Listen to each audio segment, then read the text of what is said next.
গ্রিনওয়ার্ল্ড চ্যানেলে আপনাদের সকলকে স্বাগত। এবছরের মতো কুল গাছের ফলন শেষ, আর এখন থেকেই আমাদের প্রস্তুতি নিতে হবে আগামী বছরের ফলনের জন্য। আগামী মরশুমে এই বছরের তুলনায় আরও অধিক পরিমাণে ফলনের জন্য যে সমস্ত অত্যাবশ্যকীয় পরিচর্যার প্রয়োজন তার মধ্যে প্রথম হলো গাছের হার্ড প্রুনিং। ছাদ বাগান থেকে বাণিজ্যিক চাষের ক্ষেত্রে বিভিন্ন প্রজাতির কুল গাছের ফলন বৃদ্ধি থেকে গাছকে পর্যাপ্ত পরিপুষ্ট করে তোলার পেছনে এই হার্ড প্রুনিংয়ের একটি অসাধারণ গুরুত্ব রয়েছে।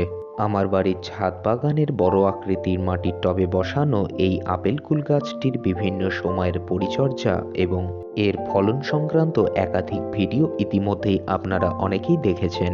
এই ধরনের ভ্যারিয়েন্ট কুল গাছের ক্ষেত্রে সাধারণত আমরা বছরে দুবার ফলন পাই, কিন্তু আমরা বর্ষাকালীন সময়ের ফলনটিকে না নেওয়ার জন্য পরামর্শ দিয়ে থাকি, কারণ এই জাতীয় ফলের অধিক মিষ্টতার কারণে বর্ষাকালীন ফলনে আমাদের অনেক সমস্যার সম্মুখীন যেমন একদিকে হতে হয়, তেমনি বর্ষাকালে গাছটি থেকে ফলন নিলে শীতকালে আমরা পর্যাপ্ত ফলন পেতে অনেক সমস্যার সম্মুখীন হই।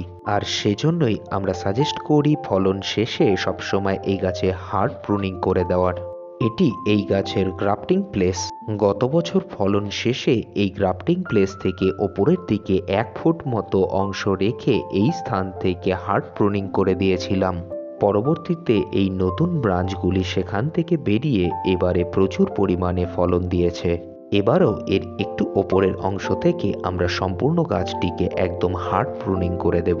ইতিমধ্যে প্রচুর নতুন ব্রাঞ্চ দেখা দিতে শুরু করেছে, কিন্তু তা সত্ত্বেও আমাদের সম্পূর্ণ গাছটিকে হার্ড প্রুনিং করে দিতে হবে।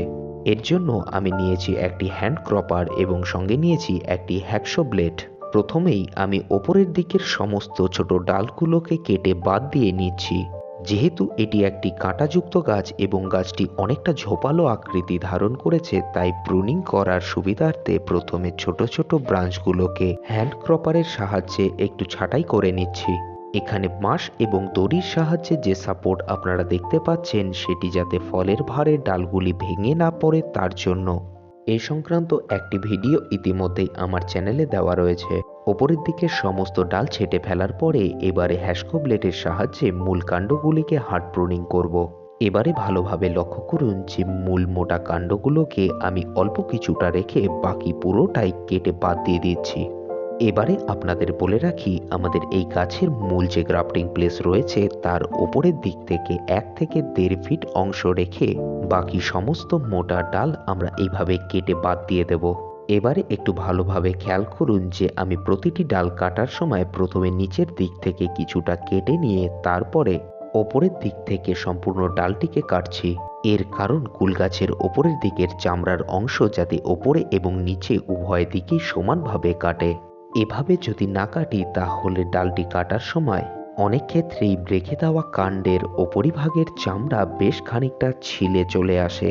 এইভাবে কাণ্ডের চামড়ার অংশ যদি ছিলে চলে আসে তাহলে সেখান থেকে একদিকে যেমন ছত্রাকের আক্রমণ হওয়ার সম্ভাবনা থাকে, তেমনি সেই কাণ্ড থেকে পরবর্তীতে নতুন ব্রাঞ্চ বেরোনোর ক্ষেত্রেও বেশ কিছু সমস্যা দেখা দেয়। তাই কুল গাছের হার্ড প্রুনিং এর সময় এদিকে বিশেষ নজর রাখতে হবে। এভাবে সম্পূর্ণ গাছটির একেবারে হার্ড প্রুনিং করে নিলাম। এইভাবে হার্ড প্রুনিং করার সময় অনেকের মনে হতে পারে যে আমরা গাছটিকে একদম সম্পূর্ণ প্রায় কেটে বাদ দিয়েছি, আর এতে করে গাছটির যদি কোনো ক্ষতি হয়। তাদের উদ্দেশ্যে বলবো, এইভাবে হার্ড প্রুনিং করার সময় আপনারা নিঃসংশয়ে সমস্ত ডাল এইভাবে কেটে বাদ দিয়ে দিন, আর এটাই কুল গাছের একদম স্বাভাবিক রীতি। এইভাবে প্রুনিং করার কিছুদিনের মধ্যেই দেখবেন প্রচুর নতুন নতুন ব্রাঞ্চ বেরিয়ে সম্পূর্ণ গাছটি আরো সবুজ, সতেজ এবং তরতাজা হয়ে উঠেছে। প্রুনিং করার পরে সমস্ত কাটা স্থানে এইভাবে ভালোভাবে ফাঙ্গিসাইডের একটা প্রলেপ লাগিয়ে দিতে হবে, যাতে এই কাটা অংশগুলো ফাঙ্গাসের আক্রমণ থেকে সুরক্ষিত থাকে। এইভাবে ডাল ছাঁটাই করার পরে এর গোড়ায় কিন্তু আমি তৎক্ষণাৎ কোনো রকম সার প্রয়োগ করছি না। কিছুদিনের মধ্যেই এগুলো থেকে প্রচুর নতুন ব্রাঞ্চ বেরোতে শুরু করবে এবং সেই ব্রাঞ্চগুলো যখন আকারে বেশ খানিকটা বড় হয়ে উঠবে তারপরে এই গাছের গোড়ায় আপনারা সার প্রয়োগ করবেন, কারণ সার প্রয়োগ করার সময় গাছের গোড়ার দিকের বেশ কিছুটা মাটি আমাদের খুঁড়তে হবে, আর গোড়ার দিকের মাটি খুঁড়তে গেলে বেশ কিছুটা পরিমাণে শিকড়েরও প্রুনিং হবে। আর সে কারণেই এক্ষুনি আমি এই গাছের গোড়ায় সার প্রয়োগ করছি না, আমি অন্তত 20 থেকে 25 দিন পর গাছের গোড়ায় সার প্রয়োগ করব। এবং এর পরবর্তীতে কি কি সার আমি গাছের গোড়ায় প্রয়োগ করব তারও একটি ভিডিও আপনাদের সামনে তুলে ধরব। এছাড়াও কেউ যদি এই গাছকে হাফ ড্রামে রিপোর্ট করার চিন্তা ভাবনা করে থাকেন তাদের উদ্দেশ্যেও বলবো, এভাবে হার্ড প্রুনিং করার পর অন্তত 1 মাস সময় নিন, তারপরে গাছের রিপোর্ট করুন।